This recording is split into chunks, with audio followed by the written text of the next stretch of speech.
प्यारे बच्चों, नमस्कार। आज हम प्रश्नावली 1.3 का प्रश्न क्रमांक 1 हल करेंगे। प्रश्न को हम एक बार पढ़ लेते हैं। सिद्ध कीजिए कि रूट 5 एक अपरिमेय संख्या है। हमें क्या सिद्ध करना है? सिद्ध कीजिए कि रूट 5 एक अपरिमेय संख्या है। अब रूट 5 के स्थान पर अगर मान लो आपके यहाँ पर रूट 3 आता है, रूट 2 आता है, रूट 7 आता है, तो उसे भी हल करने का तरीका बिल्कुल ऐसा ही होगा जैसा हमने इस सवाल में बताया। सबसे पहले क्या मान लेते हैं हम? यहाँ पे लिखा है अपरिमेय संख्या, तो हम मान लेते हैं कि माना कि रूट 5 क्या है? एक परिमेय संख्या है। यहाँ पे लिखा है अपरिमेय संख्या, हमने माना क्या है? परिमेय संख्या, अर्थात इसका उल्टा, इसका विपरीत। यहाँ पर अपरिमेय माना है, हमने माना है परिमेय संख्या। ठीक है ना। अब हम जानते हैं परिमेय संख्या किस प्रकार की होती है। परिमेय संख्या को हम P बटा Q के रूप में लिखते हैं। कोई भी परिमेय संख्या है तो उसे हम क्या करते हैं?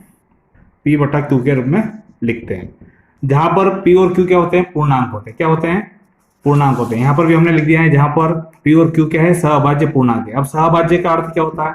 सहभाज्य का अर्थ ये होता है कि ऐसे पूर्णांक जिसमें P और Q, अगर मान लो कोई अपरिमेय संख्या है तो P और Q के कोई भी उभयनिष्ठ गुणनखंड नहीं होंगे। जैसे मान लें कि यहाँ पर 4 मान ले और यहाँ पर 6 मान ले। अब ये 4 और 6 में तो क्या है? अगर इसको इस प्रकार से लिखा जाए तो इसमें 4 में भी 2 है और इसमें 6 में भी क्या है? 2 है, अर्थात यहाँ पर उभयनिष्ठ गुणनखंड है।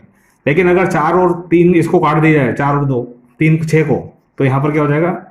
2 दूनी 4 और 2 तिया 6। यहाँ पर हमारे पास आ गया 2 और 3। अब यहाँ पर देखते हैं कि 2 और 3 का कोई भी उभयनिष्ठ गुणनखंड नहीं है। सिर्फ इसमें या तो स्वयं का भाग जाएगा या सिर्फ 1 का भाग जाएगा। इस प्रकार की जो संख्या होती है, इस प्रकार के जो पूर्णांक होते हैं, उसको बोलते हैं सहअभाज्य पूर्णांक। क्या कहते हैं? सहअभाज्य पूर्णांक। अब हम आगे चलते हैं। हम क्या करेंगे? इस Q को इधर ले आएंगे। ठीक है ना। आप सब जानते हैं, अगर मान लो P है यहाँ पर और Q है, जब Q है तो क्या होगा? पक्षांतरण करेंगे तो इसका गुणा इसमें हो जाएगा। तो यहाँ पर क्या हो जाएगा? P बराबर क्या हो जाएगा? Root 5Q। P बराबर क्या हो गया? Root 5Q। अब हम क्या करेंगे? P बराबर जो रूट 5Q है, हम क्या करेंगे? दोनों पक्षों का वर्ग करेंगे। तो यहाँ पे हमने लिख दिया दोनों पक्षों का वर्ग करने पर। जब दोनों पक्षों का वर्ग किया तो P की घात 2 हो जाएगा, और ये जो पूरा है इसको हम ब्रैकेट में लिखकर, हम कोष्टक में लिखकर इसका वर्ग कर देंगे। जब हम इसे खोलेंगे, जैसे मान लो P की घात 2 है तो ये तो ऐसा कैसे लिखा जाएगा, लेकिन रूट 5 और Q की घात 2 है तो रूट 5 को आप सभी जानते हैं, रूट 5 का अर्थ होता है 5 की घात 1/2। और जब रूट 5 का वर्ग करेंगे तो क्या हो जाएगा? रूट 5 गुणित रूट 5। इसका अर्थ हुआ 5 की घात 1/2 गुणित 5 की घात 1/2। यदि हम घातांक के नियम का प्रयोग करते हैं तो यहाँ पर क्या हो जाएगा? 5 की घात 1/2 प्लस 1/2। हम अगर आगे चले तो 5 की घात क्या हो जाएगा? यहाँ पर 1 आ जाएगा। 5 की घात 1 को हम केवल 5 लिख सकते हैं। अर्थात जब रूट का गुणा रूट 5 का गुणा रूट 5 में होता है तो क्या आ जाएगा? 5 आएगा। क्या आएगा? 5 आएगा। तो हम यहाँ पर देखें, हमने रूट 5 का वर्ग किया तो रूट 5 का वर्ग किया तो क्या हो गया? 5 हो गया। और P की घात 2 बराबर क्या हो गया? 5 Q की घात 2 हो गया। अब वापस हम देखें कि हमें सिद्ध क्या करना है? अपरिमेय संख्या। और हमने लिखा क्या था? परिमेय संख्या। हमने जो लिखा है उसका विपरीत सिद्ध करना है। हमने जो लिखा है उसका विपरीत सिद्ध करना है। जब हमें विपरीत सिद्ध करना है तो सीधी बात है, जो हमने माना है उसे हम क्या करेंगे?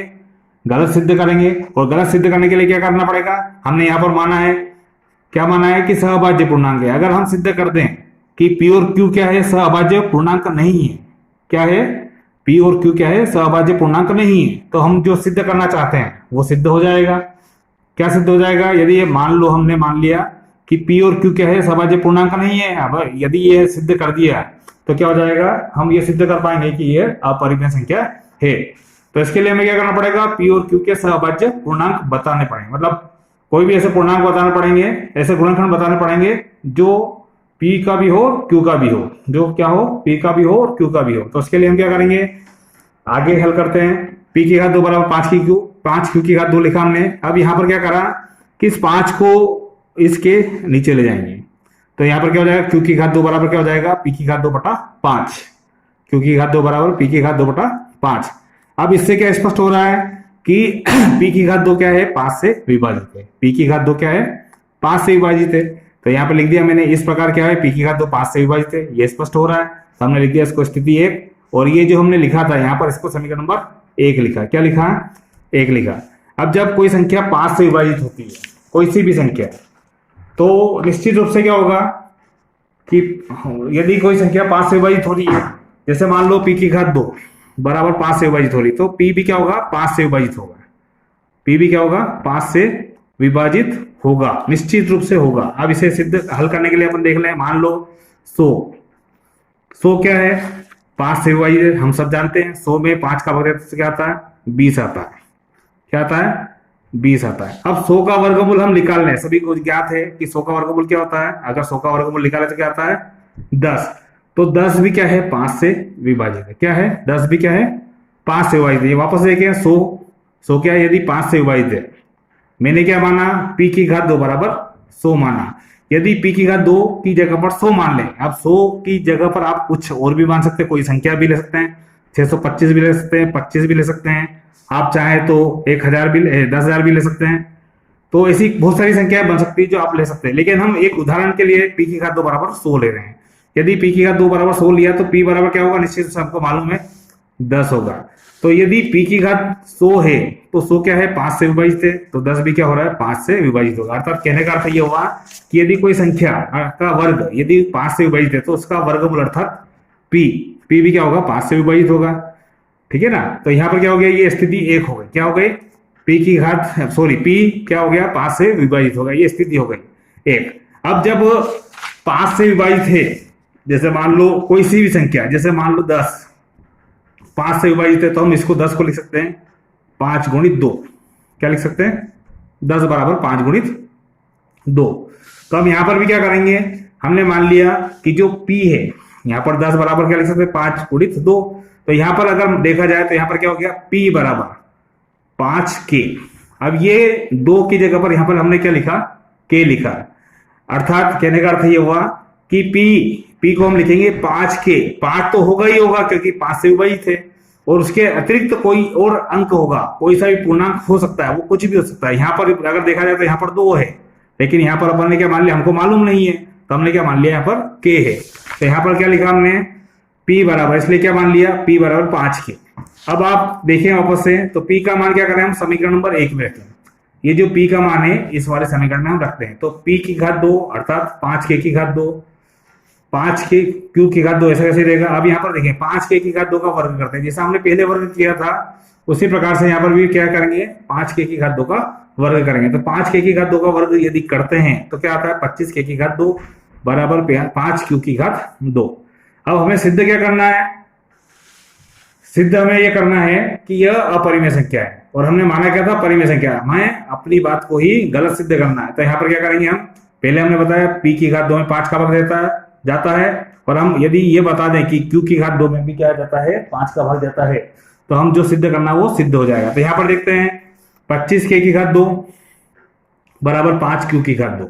अब k की घात 2 को छोड़कर ये जो 25 है इसको इसके बट्टे में ले जाते हैं। तो यहाँ पर देखते हैं 5 एकम 5 और 5 अंक 25। तो यहाँ पर क्या हो गया, k की घात 2 बराबर क्या हो गया, q की घात 2 बटा 5। अब यहाँ पर क्या लग रहा है कि q की घात 2 क्या है, 5 से विभाजित है। जैसा कि पहले p की घात 2 यहाँ पर 5 से विभाजित था, इसी प्रकार से यहाँ पर क्या हो गया, q की घात 2 5 से विभाजित है। तो जब q की घात 2, मैंने अभी बताया था, जब किसी संख्या का वर्ग किसी संख्या से अन्य संख्या से विभाजित होता है तो सीधी सी बात है उसका वर्गमूल भी क्या होगा, उससे विभाजित होगा। तो यहाँ पर q की घात 2 बराबर 5 से विभाजित है, तो यहाँ पर q भी क्या होगा, 5 से विभाजित होगा। अब ये स्थिति 2 हो गई। अब स्थिति 1 और 2 से क्या स्पष्ट हो रहा है कि p भी क्या है, 5 से विभाजित है, और q भी क्या है, 5 से विभाजित है। जब ये दोनों 5 से विभाजित है तो हमने क्या माना था स्टार्टिंग में कि p और q क्या है, सहभाज्य पूर्णांक है। क्या है, p और q क्या है, सहभाज्य पूर्णांक है। जब हमने जो माना था उसे क्या कर लिया, हमने गलत सिद्ध कर दिया। तो हम यहाँ पे क्या लिखेंगे, स्थिति 1 और 2 से स्पष्ट होता है कि p और q क्या है, एक परिमेय संख्या नहीं है। जब ये परिमेय संख्या नहीं है तो निश्चित से परिमेय संख्या नहीं है, तो क्या होगी, अपरिमेय संख्या होगी। जब ये अपरिमेय संख्या होगी तो इसके सामने जो माना था अर्थात √5, यहाँ पर हमने क्या माना था, ये √5 माना था, ये भी क्या होगी, अपरिमेय संख्या होगी। क्या होगी, अपरिमेय संख्या होगी। तो हम यहाँ पर लिख सकते हैं कि रूट 5 क्या होगी, अपरिमेय संख्या होगी। इसी प्रकार से हमने जो 2 सवाल बताए थे, 2 क्या 3 4 जितने भी आ सकते हैं उतने आ सकते हैं। कौन कौन से आ सकते हैं इसकी जगह पर? आपके आ सकता है सिद्ध करो कि रूट 2 परिमेय संख्या नहीं है।